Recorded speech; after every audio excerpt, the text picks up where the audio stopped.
Hello. മുമ്പ് ലോക പോലീസായിരുന്നു America. ലോകത്തെവിടെ എന്ത് നടന്നാലും ആരാണ് ശരി ആരാണ് തെറ്റ് എന്ന് തീരുമാനിക്കാനുള്ള അധികാരമുള്ള, ഇഷ്ടമുള്ള രീതിയിൽ ശിക്ഷ കൊടുക്കാൻ അധികാരമുള്ള, ചെവിയിൽ കൂടെയുള്ള അമ്മാവൻ, അതായിരുന്നു അമേരിക്ക. ലോക പോലീസ് എന്നായിരുന്നു അവരെ അറിയപ്പെടുന്നത്. അവരെ എല്ലാവർക്കും പേടിയായിരുന്നു. അങ്ങനെ ഇങ്ങനെ സുഭിക്ഷ അങ്ങനെ ജീവിച്ച് മുന്നോട്ട് പോയിക്കൊണ്ടിരുന്നപ്പോഴാണ് ചൈന എന്ന് പേരുള്ള ഒരു ചെറിയ കമ്മ്യൂണിസ്റ്റ് പയ്യൻ വളർന്നു വന്നത്. ചെറുക്കൻ കയറി അങ്ങ് വല്ലാണ്ട് വളർന്നപ്പോൾ അമേരിക്കയ്ക്ക് ഇരിക്കപ്പെടുത്തിയില്ലാതായി. അമേരിക്കയുടെ വാക്കുകൾക്ക് വില ഇടിഞ്ഞോ എന്നൊരു സംശയം. ചെക്കനാണെങ്കിൽ തോന്നിയതെല്ലാം ചെയ്യും. അമേരിക്ക പറഞ്ഞ ഒട്ടും മൈൻഡില്ല. അമേരിക്ക ആണെങ്കിൽ ഇപ്പൊ പൊട്ടിക്കും എന്ന് പറയുന്നതല്ലത് പൊട്ടിക്കാൻ ശ്രമിക്കുന്നുമില്ല, പൊട്ടിക്കൽ നടക്കത്തുമില്ല. പൊട്ടിക്കാൻ അങ്ങോട്ട് ചെന്ന ചെവിപ്പൂടെയുള്ള ഈ അമ്മാവന്, ഈ അങ്കിൾ ടോമിന് ചൈനക്കാർ നല്ല പണി കൊടുക്കും.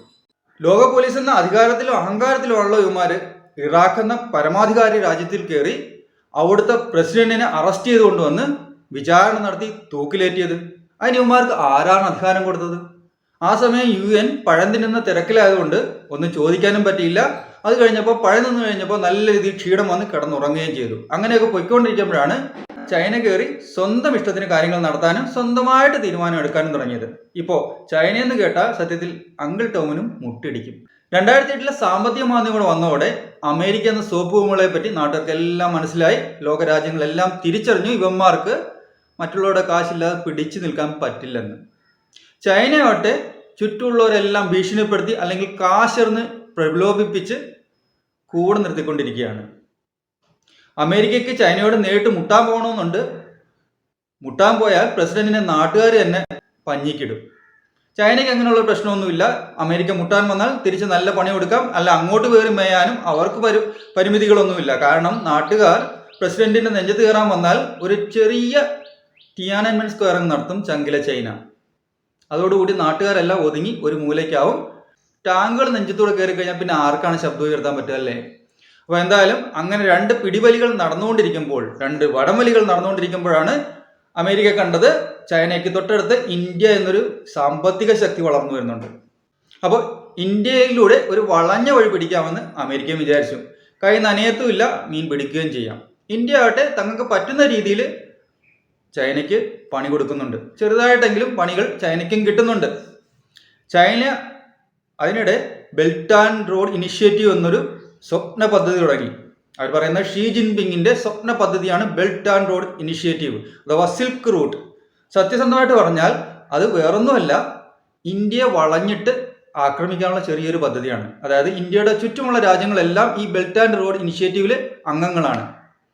അങ്ങനെ വരുമ്പോൾ അവിടെയെല്ലാം ചൈനീസ് സാന്നിധ്യം ഉണ്ടാവും. യുദ്ധമുണ്ടായാൽ അവിടെ നിന്നെല്ലാം ചൈനയ്ക്ക് ഓപ്പറേറ്റ് ചെയ്യാൻ പറ്റും.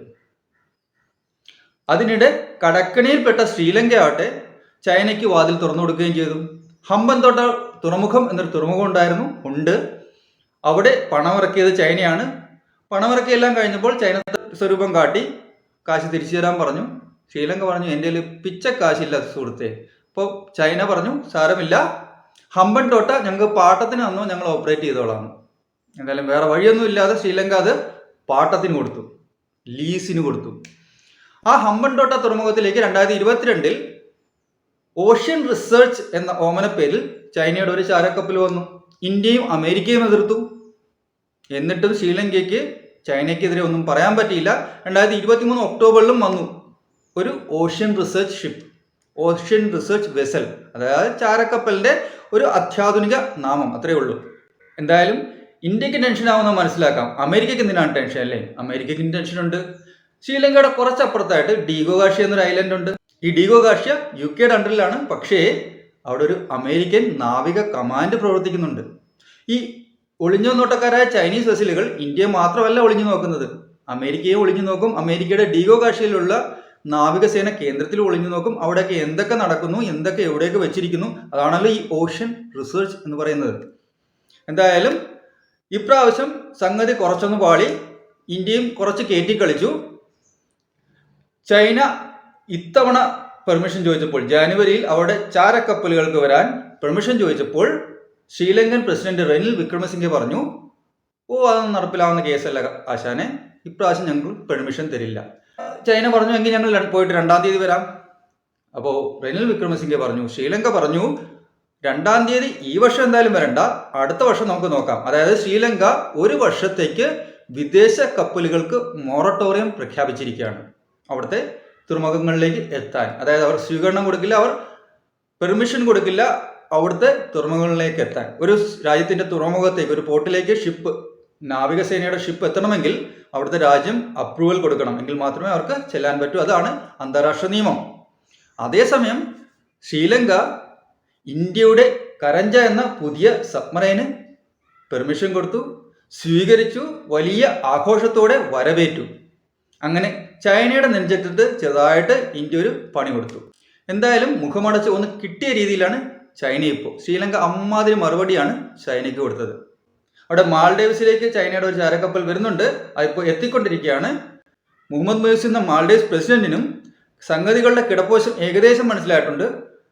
ആദ്യമൊക്കെ ചാടിത്തുള്ളി പുത്തനച്ചി പുരപ്പുറം തൂക്കുന്ന പോലെ എന്തൊക്കെയോ പറഞ്ഞു, ഇന്ത്യക്ക് ടിപ്പ പണിയും എന്നാണ് പറഞ്ഞിരുന്നത്. പക്ഷേ കക്ഷിക്ക് യാഥാർത്ഥ്യങ്ങൾ മനസ്സിലായപ്പോൾ ഒന്നടങ്ങിയിട്ടുണ്ട്. ഒരാവേശം മൂത്ത് കിണറ്റിൽ ചാടിയാൽ പിന്നെ തിരിച്ചു കയറാൻ പറ്റില്ല എന്ന് യാഥാർത്ഥ്യം തിരിച്ചറിഞ്ഞിട്ടുണ്ട്.